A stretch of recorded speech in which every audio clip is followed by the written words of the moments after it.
तूळ राशीच्या जातकांसाठी येणारी दिवाळी ही केवळ सणाचीच नव्हे तर जीवनातील मोठ्या बदलांची सुरुवात ठरणार आहे।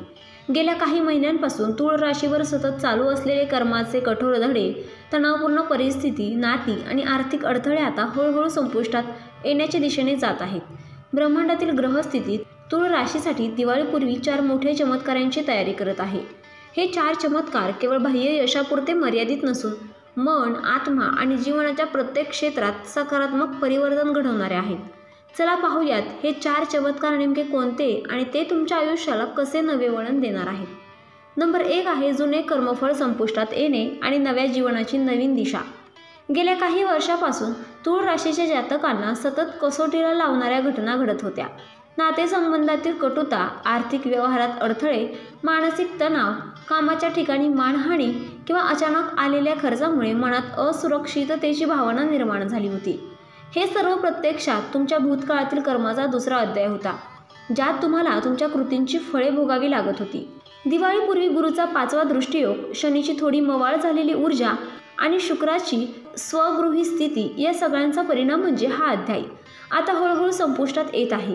दीर्घकाळ प्रलंबित असलेले प्रॉपर्टीचे व्यवहार, कोर्ट कचेरीतील खटले, नात्यांमधील गैरसमज यांची गुंता सुटू लागेल आणि विशेष म्हणजे ज्या व्यक्तींनी तुम्हाला अन्याय केला होता त्यांचा पत्ता आपोआप कट होईल किंवा सत्य त्यांच्यासमोर उघड होईल। हा काळ केवळ तणावातून मुक्तीच नाही तर तुमच्या भविष्यातील यशाची ठोस पायाभरणी करेल। नंबर 2 आहे आर्थिक क्षेत्रात अनपेक्षित भरभराट आणि स्थैर्य। तूळ राशीसाठी आर्थिक बाबतीत हा काळ नवीन दारे उघडणारा आहे। काही जणांना अचानक जुने गुंतवणूक परत येणे, वारसा हक्कातील मालमत्तेतून लाभ मिळणे किंवा जुन्या थकबाकीची रक्कम मिळण्याची संधी मिळू शकते। ज्यांचे व्यवसाय किंवा स्टार्टअप अडचणीत आहेत त्यांना नव्या ग्राहकांची साथ मिळेल किंवा मोठा करार होईल। नोकरी करणाऱ्यांसाठी बढती, पगारवाढ किंवा नवीन संधीचे संकेत खूप स्पष्ट दिसत आहेत। गुरुची कृपा आणि शुक्राची अनुकूलता यामुळे हा पैसा फक्त हातात घेऊन थांबणार नाही तर योग्य ठिकाणी गुंतवणूक करण्याची शहाणपणाही मिळेल। दिवाळीच्या आधी तुम्हाला असा अनुभव येईल की पूर्वी ज्या गोष्टींसाठी तुम्ही कित्येक महिने प्रयत्न करत होतात त्या आता अगदी सहज घडू लागल्या आहेत। ही आर्थिक भरभराट फक्त अकाल्पनिक नसेल तर ती तुमच्या भविष्यासाठी दीर्घकाळ टिकणारे स्थैर्य निर्माण करेल। नंबर 3 आहे नातेसंबंधामध्ये गोडवा, जुन्या जखमांचे उपचार। नातेसंबंधांमध्ये गेल्या काही महिन्यात आलेले चढ-उतार तूळ राशीच्या मनाला सर्वाधिक त्रास देणारे ठरेल। प्रिय व्यक्तींबरोबर गैरसमज, घरगुती ताण, विवाहासाठी योग्य व्यक्ती न मिळणे किंवा जुन्या मित्रांशी तुटलेले संबंध यामुळे मानसिक भार वाढला होता।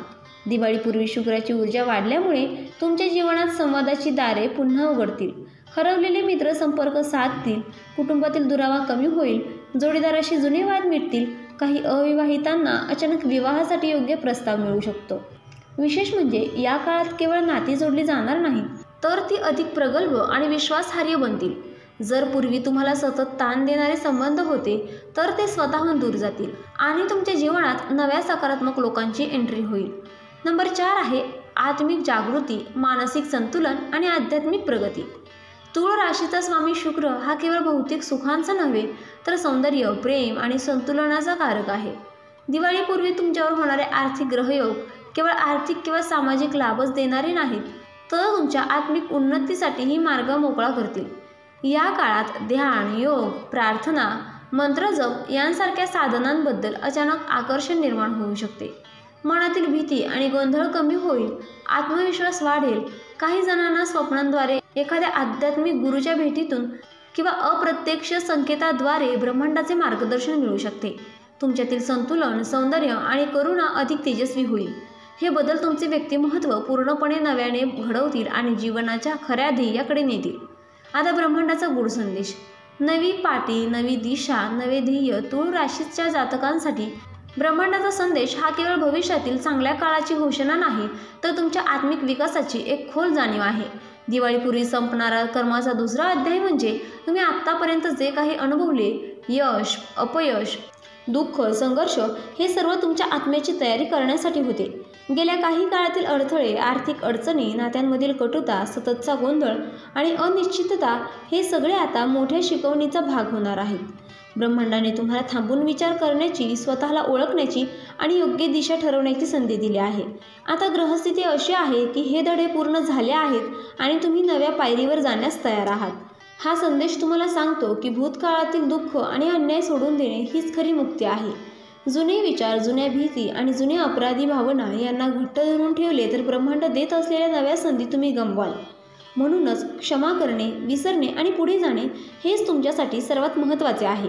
या काळात अचानक येणारे स्वप्न, मनात उमटणारे विचार, एखाद्या ओळखीच्या व्यक्तींचे शब्द किंवा अनपेक्षित घडामोडी ही सर्व ब्रह्मांडाची संकेत भाषा असू शकते. लक्षात ठेवा, हे संकेत तुम्हाला योग्य दिशा दाखवण्यासाठी आहेत. त्यांना दुर्लक्ष करू नका. मन शांत ठेवा आणि अंतर्प्रेरणेला महत्त्व द्या. आता अंतिम संदेश. सुवर्णकाळाची दार उघडण्याची वेळ. दिवाळीपूर्वी तूळ राशीसाठी होणारे हे बदल केवळ दिवसांचा उत्साह नाहीत, तर ते आयुष्याचा संपूर्ण प्रवास बदलणारी सुरुवात आहे. कर्माचा दुसरा अध्याय संपत आहे, म्हणजे तुम्हाला पूर्वीचे ओझे उतरवून पुढील प्रवास हलक्या फुलक्या मनाने सुरू करता येईल. आर्थिक स्थैर्य, नात्यांतील गोडवा, आत्मिक उन्नती आणि नवीन संधी हे सर्व मिळवण्यासाठी तुम्ही आत्तापर्यंत खूप काही सहन केलं आहे. आता या सहनशीलतेचे फळ तुम्हाला प्रत्यक्ष मिळण्याची वेळ आली आहे. परंतु हे फळ मिळवताना कृतज्ञता आणि संयम यांना सोबत घ्या. जे काही मिळत आहे त्याचा अहंकार न करता त्याचा योग्य वापर करणे हीच खरी परीक्षा असेल. भूतकाळातील अनुभवांकडे मागे वळून बघा. प्रत्येक दुःखाने तुम्हाला अधिक शहाणपण दिले, प्रत्येक संघर्षाने तुमचा आत्मविश्वास वाढवला आणि प्रत्येक अडथळ्याने तुमच्या जीवनातील खऱ्या मित्रशत्रूंची ओळख करून दिली. आता या सगळ्यांचा उपयोग करून तुम्ही पुढे चालणार आहात. या काळात नवे ध्येय ठरवा, तुमची जुनी स्वप्ने पुन्हा उजळवा आणि आत्मविश्वासाने पुढे पाऊल टाका. ब्रह्मांड तुमच्यासोबत आहे, पण पुढे जाण्याचा निर्णय तुम्हालाच घ्यावा लागेल. दिवाळीच्या दिव्यांचा प्रकाश केवळ घराला उजळणार नाही, तर तुमच्या मनातील अंधारही दूर करून जीवनाचा सुवर्णकाळ सुरू करणार आहे. तर मित्रांनो, व्हिडिओ आवडला असेल तर व्हिडिओला लाईक करा, चॅनलला सबस्क्राईब करा आणि आजचा व्हिडिओ शेवटपर्यंत पाहिल्याबद्दल धन्यवाद. श्री स्वामी समर्थ.